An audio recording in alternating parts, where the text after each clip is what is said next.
The Silence Beneath the Ice. The Silence Beneath the Ice. A Death Wolves novella, Part 1. The world that did not dream. The world drifted without song. To most it would have seemed lifeless, a frozen sphere bound in eternal night, its continents locked beneath kilometers of ice, its atmosphere thin and poisoned by radiation scars older than mankind's first fire. Imperial augurs had passed it by for centuries, marking it only with warning glyphs and dead calculations. But the rune priests of the Death Wolves felt something far worse than death. They felt absence. Great Wolf Harrick Blackmane stood upon the bridge of the strike cruiser Frostfang, his gauntleted hands resting on the iron rail as the planet turned slowly below. He had seen demon worlds screaming in the warp and dead worlds echoing with the memories of extermination. This world did neither. "It does not dream," said Skjold Iceseer, his voice low, strained. Frost crept along the runes carved into his staff, reacting to forces even he could not name. There is no echo in the immaterium, no reflection. Harrick's scarred face did not change. "Everything dreams," he said. "Even corpses." Skjold shook his head. "Then this is something older than death." That was enough. The Death Wolves did not shy from such things. They were not explorers, they were executioners. If something endured beyond the Imperium's reckoning, it was their task to test whether it deserved to continue. "Prepare for planetfall," Harrick ordered. "If it is sleeping, we wake it. If it resists," he smiled just slightly, "we end it." Part 2. The Tombs of the Stardead. The first thunderhawks screamed through the atmosphere like falling axes, ice clouds boiling away beneath their engines. The landing zone was a black stone plateau split by ancient fault lines, its surface smooth and unnatural, as though shaped rather than eroded. The Death Wolves deployed in silence. Bolters locked, axes drawn, standards snapping in the thin wind. Auspec's return showed nothing. That was when the ice screamed. Cracks raced outward in geometric patterns, too precise to be natural. Entire sections of the plateau folded inward, revealing structures buried beneath, obelisks of living metal, pylons etched with alien glyphs, their surfaces glowing with sickly green light. The ground unfolded. Necron warriors rose from the depths in perfect formation, their movements mechanical yet eerily fluid. Gauss flares crackled to life, stripping the air itself as they fired. The Death Wolves answered with bolter fire. Mass-reactive shells detonated within skeletal torsos, scattering limbs and shattered skulls across the ice. For a moment, just a moment, it seemed as though brute force might suffice.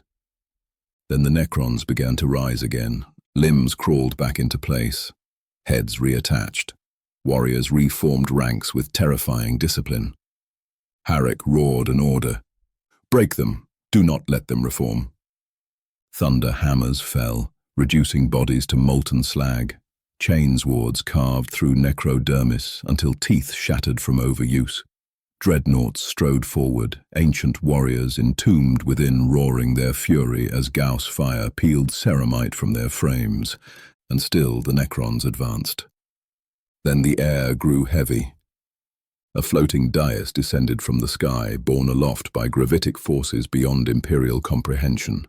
Upon it stood a towering figure, taller than any Astartes, crowned in ornate living metal, its eyes burning with cold intelligence.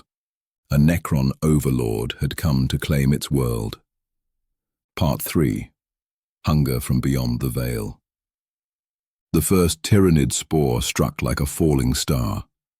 It obliterated an entire Necron phalanx on impact, biological matter erupting outward in a wave of claws and chitin. Then another spore fell, and another. The sky darkened. Bioships eclipsed the sun, their vast organic hulls pulsing with obscene life. The swarm descended in screaming torrents, devouring ice, metal, and flesh with equal indifference. Gaunts tore into Necron lines, claws sparking against living metal. Warriors impaled space wolves, only to be blown apart at point-blank range. Carnifexes smashed into tomb structures, tearing ancient pylons from the ground. The battlefield dissolved into chaos. For the first time, Necron calculations faltered. The Overlord turned its gaze skyward, processing probabilities at inhuman speed. This was not an invasion. This was extinction. The Tyranids would consume the tomb world entirely, stripping it to bedrock and denying it forever. The Necrons halted. So did the Death Wolves. Across a battlefield choked with corpses, two ancient enemies regarded one another as the swarm closed in. Part 4. The Necessity of Alliance. Green light lanced from the Overlord's staff, projecting a glyph-filled hololith into the air. A cold, mechanical voice echoed across every Vox channel, forcibly translated into Low Gothic.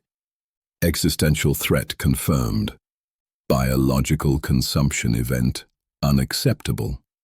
Skjold staggered, blood trickling from his nose as the shadow in the warp pressed down upon his mind. It fears them, he rasped. Harek snarled. Good. He opened a wideband Vox broadcasting across the battlefield. Temporary truce, he growled. We kill the Devourer, then we finish this. For a long moment, nothing happened. Then the Overlord inclined its head. Agreement. Part 5. War without trust.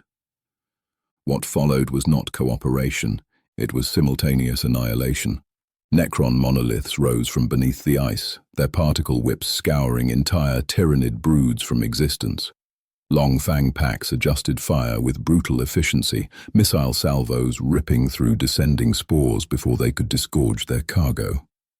Thunderwolf cavalry charged alongside advancing Necron constructs, flesh and steel running side by side, united only by necessity.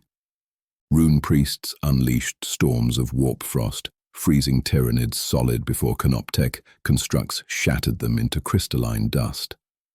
Where Gauss fire flayed chitin away, bolters finished the kill. Where bolter fire stalled, Necron beams erased the problem entirely. The Tyranids adapted. So did their enemies.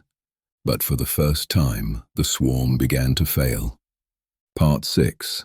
The Heart of the Devourer. The synapse node emerged at the center of the battlefield, a towering monstrosity of pulsing flesh and psychic agony, anchoring the swarm's will to the world. Harek Blackmane advanced toward it, armor shattered, blood freezing upon his plate. Beside him strode the Overlord. No words passed between them. The war scythe struck first, severing limbs in arcs of green fire. Harek followed, his axe biting deep into alien flesh, rune-etched blade howling as it drank the creature's essence. The synapse node screamed, not in sound but in mind-shattering psychic anguish. Then it died. The Tyranid swarm collapsed. Orbital fire finished the rest. Part 7. Old hatreds, unchanged. The silence that followed lasted only seconds. Necron weapons turned back toward the Death Wolves. Bolters rose in answer. The Overlord faced Harek across the ice. Agreement terminated. Harek laughed, low and savage. Aye, he said. I expected nothing less. The tomb world began to awaken fully, crypts opening, legions stirring beneath the ice. Harek raised his axe. All packs, he voxed. No withdrawal. We end this world. Above them, the Frostfang aligned its guns.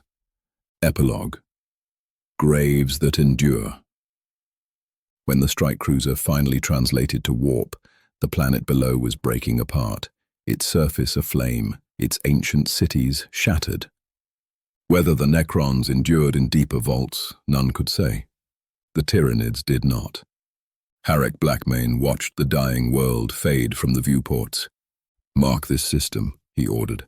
No settlement, no return. Skjold nodded. Why? Harek's voice was iron. Some graves, he said, are meant to stay silent. The warp swallowed the stars. And far away, the Great Devourer remembered a world it could not consume, and wolves it could not break.